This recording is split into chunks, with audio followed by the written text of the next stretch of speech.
Hello, everyone. Welcome to the Eternal Spoiler Breakdown. Last one for the set, actually. Promises by Firelight is coming out today. So, yeah, we will be looking for that. Should be pretty exciting. So, we are just going to be talking real quick about all of the stuff that's happening here. So, there's 3 new cards that have been spoiled, and yeah, the set is coming out today, so I'm sure that we'll see all of those cards in just a little bit. But let's talk a little bit about the 3 that have come out. Kuro Champion of Makar is first. 3-cost quick draw. Your curses are fast. Mastery 6, draw 3 units from your void. Overall, I actually don't love this card in terms of like the expedition meta. There's a lot of things going on here where you have good anti-aggro, and then this is like shadow, so we're already accessing Makar's Listener at 4, and of course Carvet at 6. It's a really solid like general pairing, so like this is something where you're getting like a lot of benefit out of already being in shadow and building towards what is currently the strongest invocation.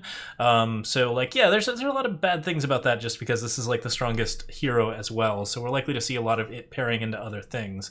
It does have the ability your curses are fast, which is relevant text if you are playing curses, and does benefit you if you are playing into like any sort of green, blue, or other format, but I think primarily what you're looking for here is to just play this card as a base 3/3 with quick draw, get the Mastery 6, and get some extra value out of it because it's very, very easy to pull that quick draw off. You only need to hit twice, or if you have some sort of finest hour or something along those lines, then you can do some like really, really solid shenanigans with it.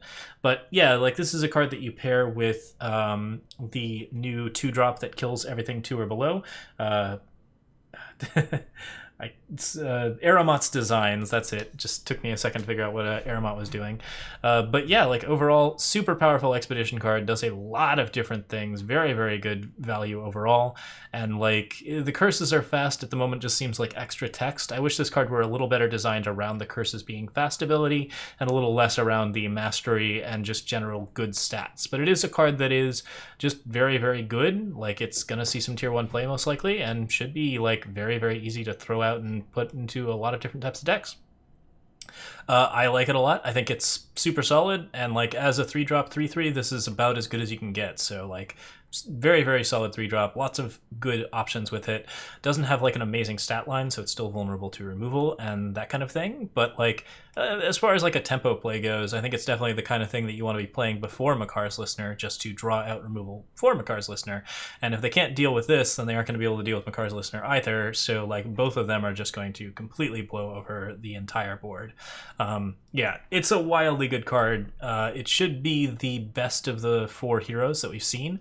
And like overall, I think it's just going to be really, really, really solid. There's some potential for some of the other heroes to get a little bit more work done, but this one just fits in really well in a lot of different decks. So as long as you're relatively deep in Shadow, I can see it being played both in Curse Matters and in like a Stone Scar or Xenon, just Shadow Matters option in Expedition. In Throne, not as useful. Like it's a lot more easy to remove. It's generally just monocolored and has some aggro. There's a lot of other things that fill that slot and feel pretty good, but like this is a very powerhouse expedition card, so should see some play for sure. Storm Tamer's Mount is next. Let me see if we can change that over. All right, so Storm Tamer's Mount is a 2-drop, 1/1 flying. Let's get this sized down. And ambush. And it reads, invulnerable to damage on the turn that you summon it, or summon Storm Tamer's Mount is invulnerable to damage this turn. The Mastery 5 is your flying units get Aegis. I don't know that this card is going to see a lot of play in Expedition or Ranked, but it's got some potential. Notably, it's a really interesting card to play with like hand-based effects. If you're trying to do something like, say, Anthem of Grodoff, you can actually like get a really, really good option off of Anthem of Grodoff where you get like a 6/6 Storm Tamer's Mount, and then you play it, ambush it, and blow out your opponent while also giving the unit Aegis. So it's invulnerable to damage, it has Aegis, and then at the end of the next turn it is not invulnerable to damage, but you get to attack with it, and it's got endurance as well. So there's a lot of interesting things going on with that. It's a crazy option. I think it's an unusual creature type. Like, I think people are saying it should be a dragon. I agree. That's a reasonable option. Elysian Dragon would have been really, really cool to see in this particular setup, and that's something that could potentially have been valuable. But yeah, we'll see exactly what ends up with the Stormtamer's Mount. I think this card has some potential, but the Elysian 2-drop slot is so glutted right now. Like, there's so many different things that you can do, and like with the printing of Aramot's design, I think that the decks are going to be moving a lot more towards 3s and 4s, relying on the continual and excellent strengths of Sodi and Sodi's Spellshaper and all of the like sort of aggressive stuff there, Nash and that type of thing. It's probably not going to be looking quite so much for an ambush unit that doesn't usually get a kill on the turn that it comes out, and also doesn't usually get its mastery unless it is buffed up and helped along in some other places.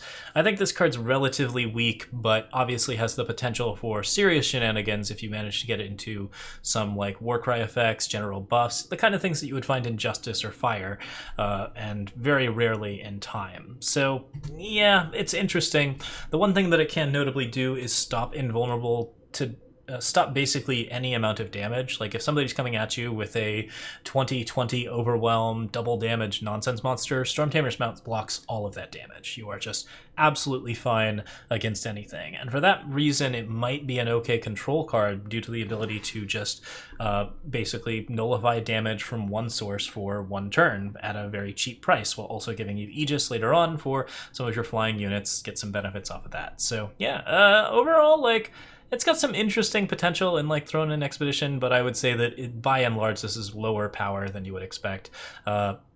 Really low power for Expedition, pretty low power for Throne, but Throne is actually the place where I would actually expect to see it, just because that invulnerability to damage is something that you could maybe build a little bit closer around. I don't know. There's definitely some potential there, but it's hard to say. All right, the last one is Endra, Champion of Shavka. Let's cover that, and then we'll go over the rest of them as the set comes out. So Endra, Champion of Shavka, is a 2/2 with Summon, Play Shavka's Song, and Mastery 6, Play Shavka's Song. So when you summon it, it does a thing. I actually didn't notice that this card had both the Summon and the Mastery on it, which was causing me to lower my evaluation a little bit, but it is an interesting option. Okay, so Shavka's Song, real quick, is a 4-cost. Oh man, these are all different sizes. That's great. It's a 4-cost. Deal 1 damage to an enemy plus an additional damage for each other Shavka's Song in your void. So yeah, this card is much better than I was giving it credit for. Wow. So deal 1 damage to an enemy plus an additional damage for each other Shavka's Song in your void. You get +1 power this turn for each damage that Shavka's Song dealt. So if you are playing this hero, you immediately get to deal 1 damage to a unit, meaning that 1 health units are not going to be super viable in a lot of formats, because there's a simple 2-drop that immediately deals 1 damage to an enemy, and that is very, very strong. Like, you can immediately shut down things like Gar, Master Sandmage, or if you're playing like something, any sort of like 2/1 is just like a problem. Onis, that kind of thing. Like basically anything where you've got like a decent amount of aggression. Akko is another option where basically that's going to be a problem. But yeah, like knowing what that card does, like you can just shut a lot of cards off by summoning a 2/2.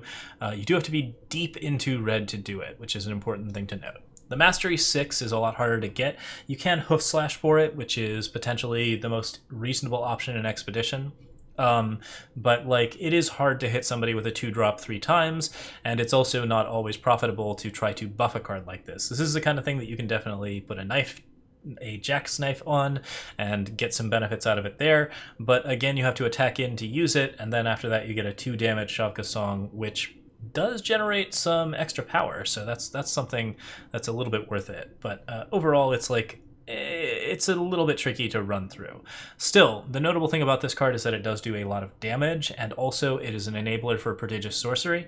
Not an amazing enabler for Prodigious Sorcery, since Prodigious Sorcery requires you to have quite a few Shavka's Songs in the void, and since you are pulling the songs out of the void, they're not going to deal quite as much damage, but it's something to note about the card in general. I think overall this is just something that really belongs in straight mono fire. There's a reasonable amount of interesting options with it in Rakano, and also potentially in Stone Scar, though I would suspect that the returns are a little bit more limited there since you're trying to get Makar's Listener out, as well as potentially the 3-drop.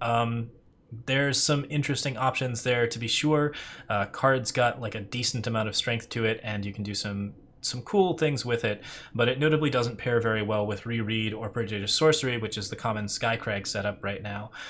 If you are not playing Prodigious Sorcery or Reread, especially if Prodigious Sorcery gets nerfed, which I would really expect by January, this is a much stronger card because you have access to a lot of different spell damage options, including Wizened Crone.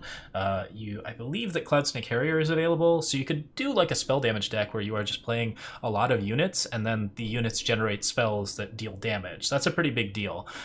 Overall, Endra looks like it's going to be a really strong card. I would say it's got some potential in both Throne and Expedition, but because of that restrictive double fire cost, it's most likely to be played in Expedition, and most likely in Skycrag or Rakano decks. I would say Stone Scar's got a lot of stuff already going on that maybe doesn't really want this, and Praxis is sort of in a similar place. Like, spell damage is not amazing in Praxis. It is some amount of interaction that you wouldn't get otherwise, but you're also trying to do a lot of other different things, and those things are often very focused around units and less around spells in the void. There's some potential, though. We could definitely see it in those options, but I would say most likely a card that's got a lot of strength for Monofire, Skycrag, and Rakano. So yeah, it's a cool card. Set's coming out tomorrow. Pretty excited for it. It's going to be fun to be playing with all of these new cards. I think Aramut's design still has a lot of value in the overall meta. Like, it could be something that's really, really worth throwing out. And I think that, like, there's some pretty interesting powerhouse cards in here that should make Expedition a lot more interesting, as well as provide a lot more interaction in general. I'm most skeptical of Endra, actually. Endra's got some really interesting things going on, but also, like, a lot of the big units right now are 2/3s and 3/3s, so it's going to take a little while for this card to come online. I think the Shadow one's looking really cool, and Time and Justice both have options that will be playable in their formats, but maybe not, like, all-star cards. So, although I think I have to take another look at this Time card to be sure. But overall, seems like a lot of interesting cards that should shake up the meta, and hopefully we'll see some changes from the current Expedition setups that we're seeing. So yeah, should be cool stuff. And that is it for the spoiler breakdown for today. We're going to host on over to another stream now, so thank you so much for watching, and I will see you all tomorrow with more Eternal Brew stuff, hopefully. See you soon. Cheers.